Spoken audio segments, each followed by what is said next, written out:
वज़ीर आला केपी के मुलाकात ही नहीं कर पा रहे, डायरेक्शन लेनी है उन्होंने, वहाँ काबीना चुननी है, अहम अमूर पे उन्होंने इनसाइट लेनी है बानी पीटीआई से।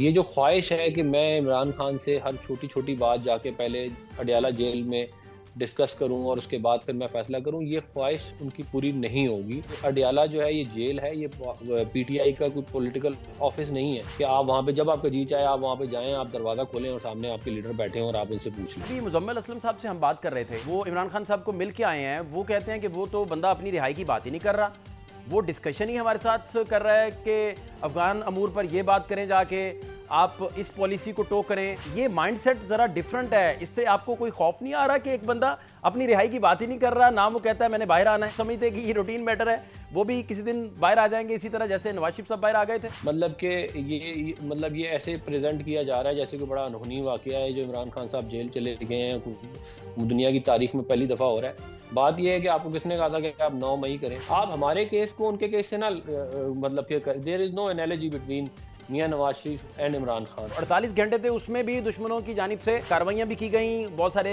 जगहों पे, फिर पाकिस्तान की फोर्सेस ने उसको नाकाम भी बनाया। आप क्या समझते हैं इस मुआहदे की रोशनी में दोबारा से अफगानिस्तान की सरजमीन जो है वो पाकिस्तान के खिलाफ इस्तेमाल नहीं होगी, या पहले दोहा में जो एग्रीमेंट हुआ था वही हालात होंगे कि वो सरजमीन हमारे खिलाफ दोबारा से इस्तेमाल होगी? दोनों ममालिक के दरमियान एक बेहतरी की तरफ मामला चलना शुरू हो गया है। मैं ये समझता हूँ कि इसके अंदर बहुत सारे स्पॉयलर्स हैं जो कि टीटीपी की सूरत में या हाफिज़ गुल बहादुर ग्रुप की सूरत में कुछ दर्जन के करीब कुछ मुख्तलिफ तंजीमें हैं जो जो जो जिनके अपने एजेंडे हैं और वो इन ताल्लुकात को स्पॉयल कर सकती हैं। ये इतना आसान नहीं होगा कि ये एक एग्रीमेंट हो गया तो उसके बाद मामला बिल्कुल ठीक हो जाएंगे। उसकी वजह यह है कि बहुत सारे इलाकों के ऊपर इनका अपना कंट्रोल नहीं है। अफगानिस्तान और पाकिस्तान के दरमियान जो मुआहदा हुआ दोनों जमातों की जानिब से जंग बंदी की पायदारी को यकीनी बनाने